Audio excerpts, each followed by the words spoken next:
Welcome to the Heart's Haven. Let the story begin. A poor girl helps an injured man. Hours later, he's a billionaire. The city moved like it always did, fast, distant, and uninterested. Tires whispered over rain-slicked pavement, headlights stretched into long reflections across the sidewalk, and people passed each other without ever really seeing one another. It was the kind of evening where the air felt colder than it should, where even the streetlights seemed tired. And then, he fell. It wasn't loud, no crash, no shout, just a quiet collapse beside a bus stop bench, like a man who had simply run out of strength mid-step. His coat brushed the damp concrete, one hand catching himself too late.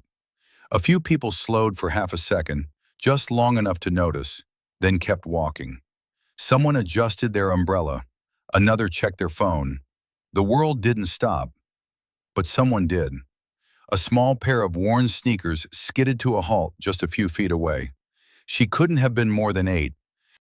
Lily Carter stood there, clutching a thin paper bag to her chest, her breath visible in the chilly air. Her jacket was too light for the weather, sleeves slightly frayed, but her eyes, wide, steady, and impossibly aware, never left the man on the ground. For a moment she hesitated, not out of fear, but out of something deeper, something heavier than a child should carry. Then she stepped forward. "Sir?" Her voice was soft, almost swallowed by the hum of passing cars. She knelt beside him, setting her bag down carefully, like it held something important. "Sir, can you hear me?" No answer. She glanced up. People were still walking, still not stopping.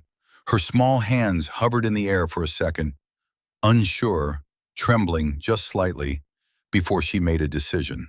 She reached out and gently touched his sleeve. "Hey, don't go to sleep, okay?" she whispered, leaning closer now. "I'm right here." Something in her voice, quiet, steady, real, cut through the noise of the city like it didn't belong there. The man stirred. Just barely. A breath. A flicker. Enough to tell her he was still there. Relief washed over her face, but it didn't last long. She looked around again, searching for help that wasn't coming. Her gaze dropped back to him, and this time there was no hesitation.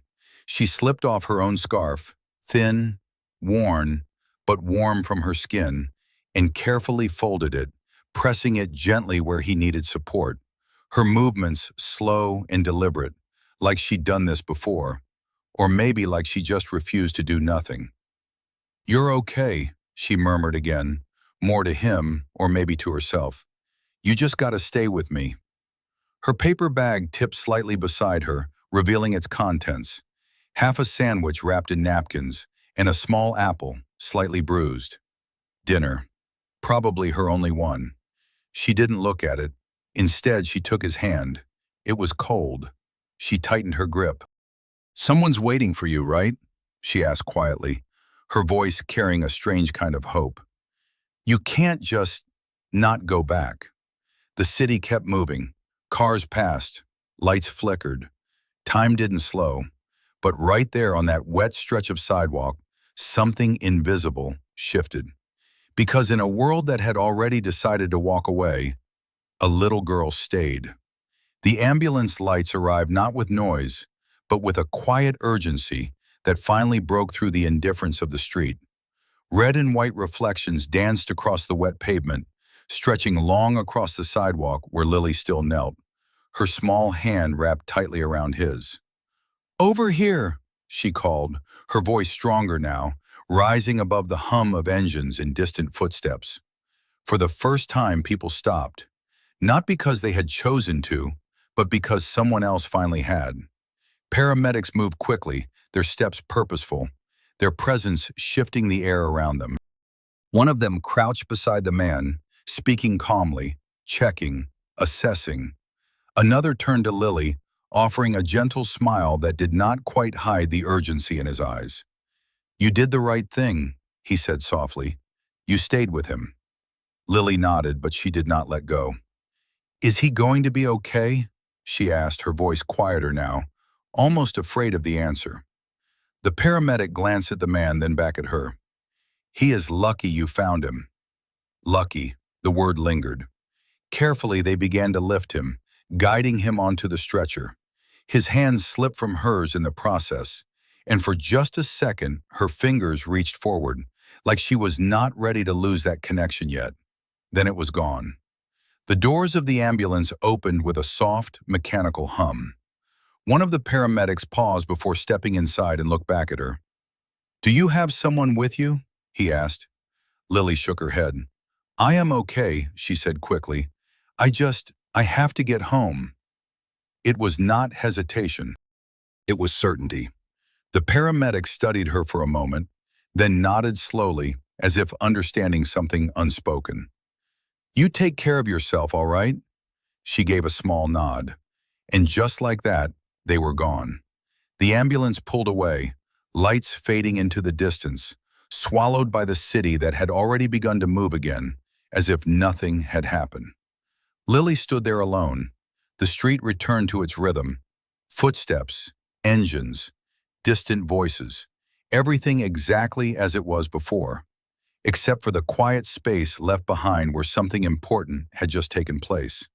She looked down at the ground. Her scarf was gone. For a moment she hesitated, her fingers curling slightly as if remembering the warmth it once held.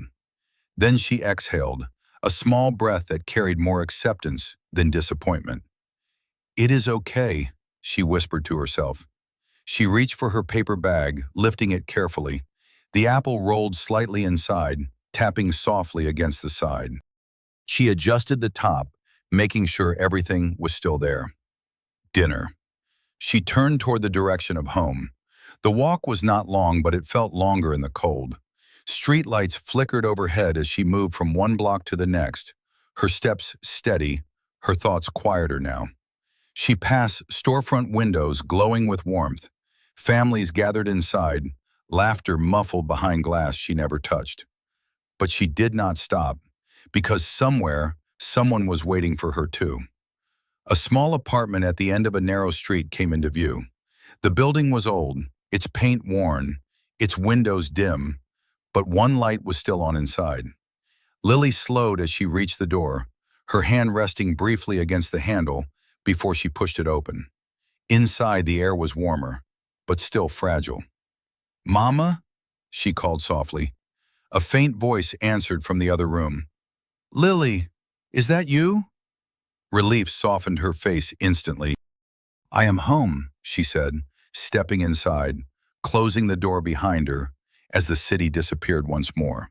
And somewhere, miles away, inside the quiet hum of a hospital room, the man she had refused to leave behind began to wake. The first thing he noticed was the silence, not the kind that came from emptiness, but the kind that followed something important. A steady, quiet hum filled the room, soft and distant, like the world had been turned down just enough for him to hear his own breath again. Light filtered through the window in pale streaks, landing across crisp white sheets and the edge of a chair no one was sitting in. Daniel Hayes opened his eyes slowly. For a moment, nothing made sense. The ceiling above him felt unfamiliar. The air smelled clean, almost too clean. His body felt heavy, like it had not fully returned yet. He blinked once, then again, trying to gather the scattered pieces of memory. Rain, the sidewalk, and then a voice, small, steady, refusing to disappear. "Sir, do not fall asleep. I am right here." His chest tightened slightly, not from pain, but from recognition. He turned his head just enough to see the room around him. Medical equipment rested quietly nearby. A chair, a folded blanket, a glass of water untouched. No one else was there, but something was. His hands shifted slightly against the sheet, and that was when he felt it. Fabric, soft, thin, not his. His fingers curled instinctively, brushing against the worn edges of a scarf wrapped loosely around his wrist. It had been adjusted carefully, not by someone in a hurry, but by someone who had stayed. He stared at it, a simple thing, faded, light, nothing of value to the world. But to him, it felt heavier than anything he owned. The door opened gently. A nurse stepped inside, her movements calm, practiced. She offered a small smile when she saw his eyes open. "Well, welcome back," she said softly. "You gave us a bit of a scare." Daniel blinked, his voice slow to follow. "The girl," he said, his words rough but clear enough. "Where is she?" The nurse paused, just for a second. "Girl?" she repeated. He swallowed, his gaze shifting back to the scarf in his hand. "She stayed with me. On the street, she helped me." Recognition flickered across the nurse's face, followed by something gentler. "Oh," she said quietly, "that little girl." He waited. "She did not come with you," the nurse continued. "She made sure you were safe, and then she left." Left. The words settled heavily in the room. Daniel closed his eyes for a brief moment, letting that reality sink in. In a world where people rarely stayed longer than they had to, she had stayed just long enough, and then disappeared without asking for anything in return. "Do you know her name?" he asked. The nurse shook her head. "No, sir, but whoever she is, she made a difference." Difference. He exhaled slowly, his grip tightening slightly around the scarf. More than that. A soft knock followed. This time the door opened wider. A man in a tailored suit stepped inside, his posture straight, his expression composed but alert. He carried a tablet in one hand, already scanning information before he even spoke. "Mr. Hayes," he said, relief breaking through his otherwise controlled tone. "It is good to see you awake." Daniel did not respond immediately. Instead, he looked at him, as if seeing something familiar from a distance he had not noticed before. "Cancel everything," Daniel said quietly. The man blinked, caught off guard. "Sir?" Daniel turned his gaze back to the scarf. "Find her." There was no hesitation in his voice now, no confusion, just clarity, the kind that did not come from business decisions or boardroom meetings, but from a moment on a cold sidewalk, where someone with nothing had chosen to give everything she could. And somewhere across the city, Lily Carter sat beside her mother's bed, carefully slicing an apple into smaller pieces, making it last longer than it should. She did not know his name. She did not know where he was. She did not know that the man she refused to leave behind had just decided he would not forget her. Morning arrived quietly, as if the city itself had softened overnight. Sunlight stretched across glass buildings and filtered into places it usually ignored. Inside the hospital room, the light reached Daniel Hayes first, resting gently across his hand, where the thin scarf still lay wrapped like a quiet reminder. He had not let it go. Not when the nurse returned, not when the doctor spoke, not even when his phone, now placed carefully on the bedside table, began to fill with missed calls and messages that once would have mattered more than anything else. Today, they did not. "Sir, the board is asking for an update," his assistant said carefully, standing near the door. "There are several decisions that cannot be delayed." Daniel did not look at him. Instead, his eyes remained on the scarf. "Then they can wait," he replied, his voice calm, steady, different. The assistant hesitated.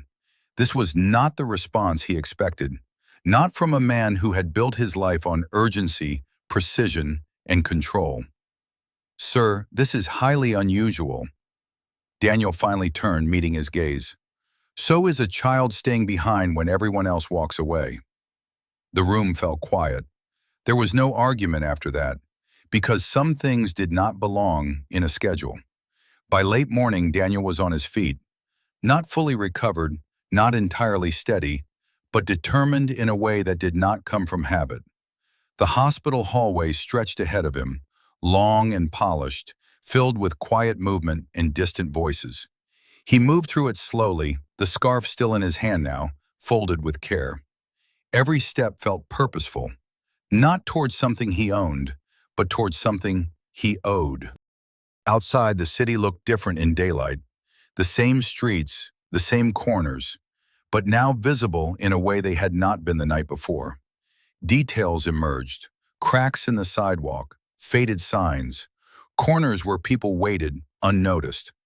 Daniel stood for a moment near the very place where he had fallen. It felt smaller now, quieter, but the memory remained. He looked down as if expecting to see her again, small, steady, unafraid. She was here, he said softly, more to himself than anyone else. His assistant stepped beside him, already scanning nearby buildings, storefronts, anything that might lead somewhere. "We will find her," he said. Daniel shook his head slightly. "No," he replied, "we will look for her." There was a difference. One was a task. The other was a promise. Across the city, in a narrow apartment filled with soft light and quiet effort, Lily sat beside her mother again. A small bowl rested in her lap, carefully portioned, each piece of fruit arranged as if it mattered, because to her, it did. "You should have eaten more," her mother said gently, her voice still weak but warm. Lily shook her head with a small smile. "I am not that hungry." It was not entirely true, but it was enough. Her mother reached out, brushing a strand of hair from Lily's face. "You are always taking care of me." Lily paused for a moment, then looked down at her hands. "I just do not like when people are alone," she said quietly. The words lingered in the room, simple, honest, and far bigger than they sounded. Back on the street, Daniel turned away from the sidewalk and looked out toward the city that had once felt entirely under his control. For the first time in a long time, it did not, and somehow that felt right. He tightened his grip around the scarf, as if holding on to something that could not be measured in numbers or owned through success. Somewhere out there was a little girl who had given without asking, and now he was going to learn how to do the same. By early afternoon, the search had begun to take shape, not as a headline, not as an announcement, but as something quieter, more deliberate.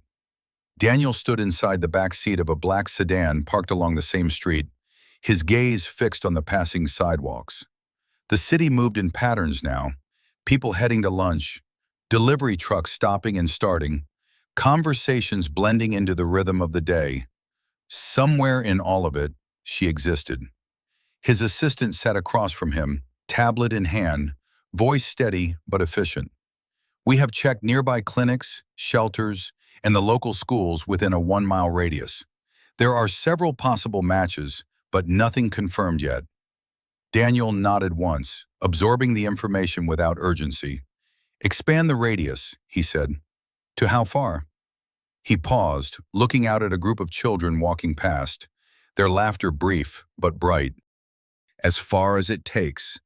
There was no hesitation in his voice now, no trace of the man who once measured time in profit and precision. This was different, because this was not about finding someone quickly. It was about finding someone who mattered. The car rolled forward slowly, stopping near a small corner store. Daniel stepped out before the driver could open the door, his movements steady, grounded. The bell above the door chimed softly as he entered. Inside, the space was narrow but warm. Shelves lined with simple goods, a faint smell of coffee, and behind the counter, an older man who looked up with quiet curiosity. "Afternoon," the man said. Daniel nodded politely, holding up the scarf. "Have you seen a little girl around here?" he asked. "About 8 years old, brown hair. She might come in for food, small things." The man studied the scarf, then Daniel's face. "There are a lot of kids like that around here," he replied gently, "but not all of them want to be found." The words settled deeper than expected. Daniel lowered the scarf slightly. "She helped me," he said, his voice softer now. "I just want to make sure she is okay." The man's expression shifted, something understanding passing between them. "There is an apartment building 2 blocks down," he said after a moment. "Old place. Families come and go. You might try there." "Thank you." Back outside, the afternoon light had grown warmer, stretching longer across the pavement. Daniel stood still for a second, looking in the direction the man had pointed. 2 blocks. It did not sound like much, but somehow it felt like everything.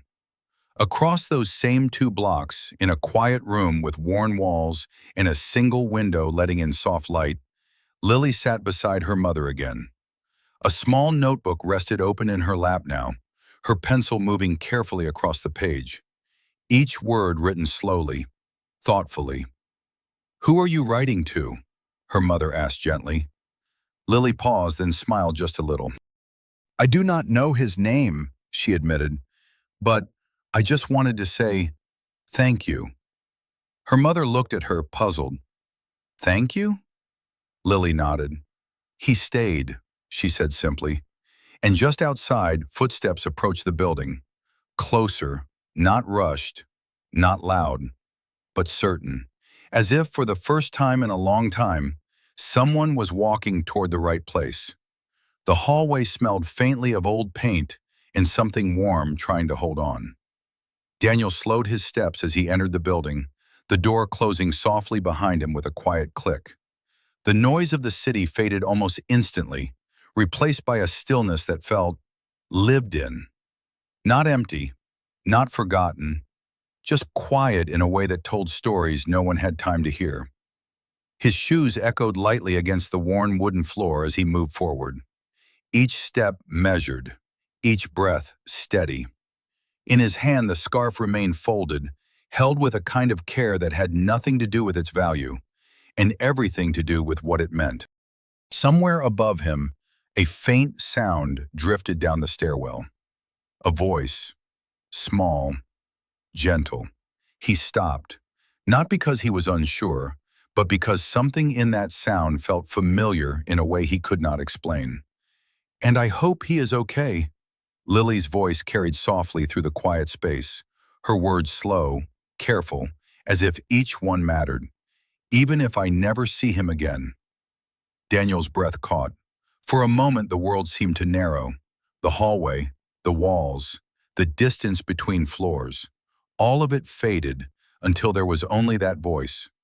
He moved again, slower now, following the sound up the narrow staircase. Each step creaked slightly beneath his weight, but he did not rush. He could not, because this moment needed to be real. At the top of the stairs, a door stood slightly open. Light spilled through the gap, soft and warm. And inside, Lily sat on the edge of a small chair, her notebook still open in her lap, her pencil resting between her fingers. Her mother lay nearby, watching her with quiet affection, the kind that spoke without needing many words. Daniel remained in the doorway, for just a second, long enough to see what he had been searching for. Not a location, not an address, but a truth. She had not helped him for anything in return. She had helped him because she could not walk away. His hand lifted slowly, resting against the doorframe. "Lily," he said gently. Her name felt unfamiliar on his voice, but right at the same time. She turned. At first, her expression was simply curious. Then it shifted, slowly, quietly, as recognition began to form. Not from who he was, but from where they had been. "You," she whispered, her eyes widening just slightly. Daniel stepped inside, careful, respectful, as if entering a space that mattered more than any room he had ever owned. "I was hoping I would find you," he said softly. Lily looked at him, then at the scarf in his hand. Her scarf. For a moment, neither of them spoke, because some connections did not need words to explain them. Her mother shifted slightly in the bed, her gaze moving between them, sensing something important without fully understanding it. "Do you know him?" she asked gently. Lily nodded just once. "I think I do." Daniel knelt slightly, lowering himself to her level, not as a gesture of kindness, but of respect. "You stayed," he said. Lily blinked, unsure what to say. "You would have done the same," she answered quietly. Daniel paused, and in that moment, something inside him, something long buried beneath years of distance and silence, finally found its way back. Not through power, not through success, but through the simple truth of a child who believed that no one should be left alone. He extended his hand slowly, offering the scarf back to her. "I believe this belongs to you." Lily looked down at the scarf in his hand, as if seeing it for the first time. It no longer looked like something worn or forgotten. It looked important. She reached out slowly, her small fingers brushing against the fabric before taking it back. For a moment, she held it close to her chest, not tightly, just enough to feel its warmth again. "Thank you," she said softly. Daniel shook his head. "No," he replied. "Thank you." The words lingered in the room, simple but heavier than they sounded. Lily's mother shifted slightly, her voice gentle but careful. "You said she helped you?" Daniel turned toward her, his posture straightening slightly, though his tone remained calm. "She did more than that," he said. "She stayed when no one else did." A quiet silence followed, the kind that carried understanding without needing explanation. Lily glanced between them, unsure where to look, as if the moment had suddenly grown bigger than she expected. "I just did not want him to be alone," she said quietly, her voice almost apologetic. Daniel studied her for a moment, not as someone assessing a situation, but as someone learning something. "And that is exactly why it mattered," he answered. He stood slowly, taking in the room around him now, the worn edges of the furniture, the small details that spoke of careful living.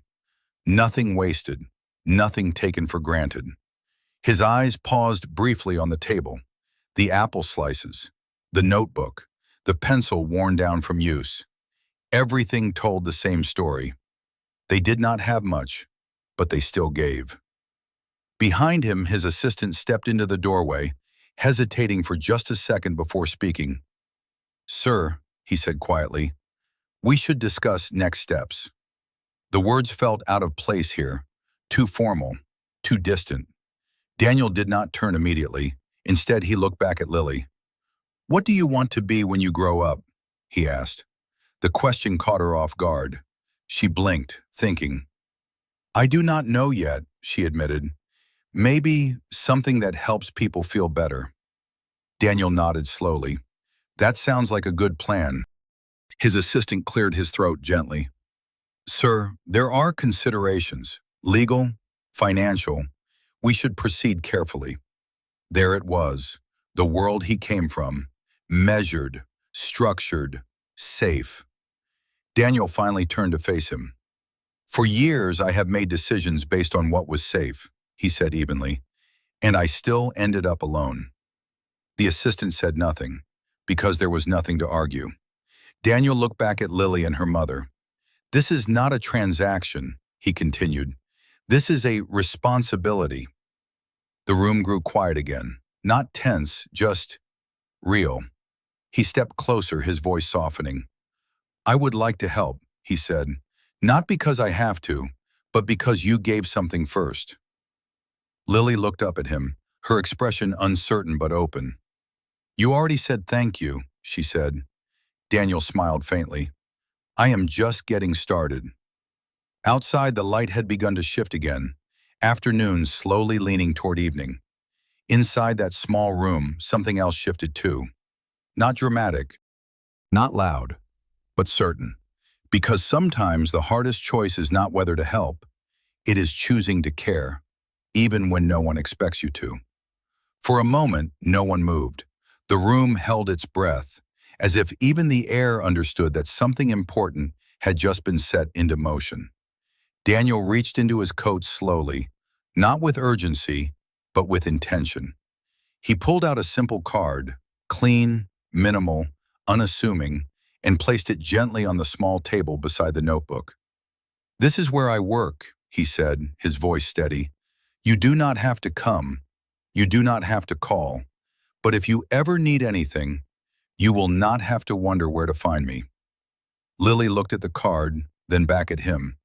Not impressed, not overwhelmed, just thoughtful. "You already came here," she said quietly. "That is enough." Daniel paused, then nodded, because she was right. Across the room, her mother shifted slightly, her gaze resting on Daniel with a mixture of gratitude and caution. "We do not want to be a burden," she said gently. Daniel turned toward her, his expression calm but certain. "You are not," he replied, "and you will not be." He stepped closer, lowering his voice, not to hide it but to soften it. "There are things I can help with," he continued. "Medical care, a safer place to live, school for Lily, not as charity, but as a continuation of something she already started." The words settled slowly, not overwhelming, just offering. Lily glanced at her mother, waiting, because even at her age, she understood that some decisions were not hers alone. Her mother studied Daniel for a long moment, searching not his words, but his intent. And what she found there was not pressure, not expectation, just sincerity. "If we say yes," she asked carefully, "what do you expect in return?" Daniel shook his head gently. "Nothing," he said. Then after a small pause, he added, "except that you keep being exactly who you are." Silence followed. But this time, it was not uncertain. It was steady. Lily's fingers curled slightly around the edge of her scarf, her eyes drifting to the notebook still open in her lap. The unfinished sentence rested on the page, waiting. She picked up the pencil again, and quietly, she added one more line. "Thank you for coming back." Daniel watched her write, something in his chest shifting in a way he could not explain. Not dramatic, not overwhelming, just right. Outside, the light began to fade, casting a soft glow through the window. Inside, something warmer took its place. Because sometimes help does not arrive with noise or power. Sometimes it simply walks back through the door. The days that followed did not arrive with sudden change. They came quietly, one morning at a time. At first, it was small things. A doctor's visit where Lily's mother was no longer worried about the cost. A warm meal that did not need to be stretched into smaller pieces. A window that let in light without the weight of uncertainty behind it. Nothing felt dramatic, but everything felt different. Daniel did not take over their lives. He showed up, sometimes with answers, sometimes with questions, but always with the same quiet presence that had first been given to him on a cold sidewalk. And slowly, trust began to grow. Not because of what he offered, but because of how he stayed. Weeks later, the apartment looked a little brighter, not because it had changed completely, but because hope had found its way in. Lily's notebook was fuller now, pages filled with careful handwriting, small drawings in the corners, and thoughts that stretched further than they used to. One afternoon, she sat by the window, her scarf wrapped loosely around her shoulders again. It had been cleaned, gently mended, but still carried the same softness it always had. Daniel stood nearby, looking out at the city. "You never told me," he said after a moment, "why you stopped that day." Lily did not look up from her notebook right away. "I told you," she replied softly. "I do not like when people are alone." Daniel smiled faintly. "That is a simple reason." Lily shook her head. "It is not simple," she said. "It is important." Her words settled into the room like something that did not need to be explained further, because they were true. Daniel turned back toward her, his voice quieter now. "You changed something for me that day," he said. Lily finally looked up. "I did not change anything," she answered. "You just remembered." For a moment, Daniel did not respond, because she was right. The kindness had always been there. It had just been forgotten. Outside, the city continued as it always had. Cars moved, people hurried, lights turned on as evening approached. But inside that small space, something steady remained. Not wealth, not power, something far more lasting. And as the light softened across the room, Lily closed her notebook gently and looked toward Daniel with a small, certain smile. Because sometimes the greatest changes do not come from grand moments. They come from quiet choices. A hand that reaches out, a voice that says, "I am here," a heart that refuses to walk away. And in the end, true wealth was never about what you had. It was about who you chose to stay for.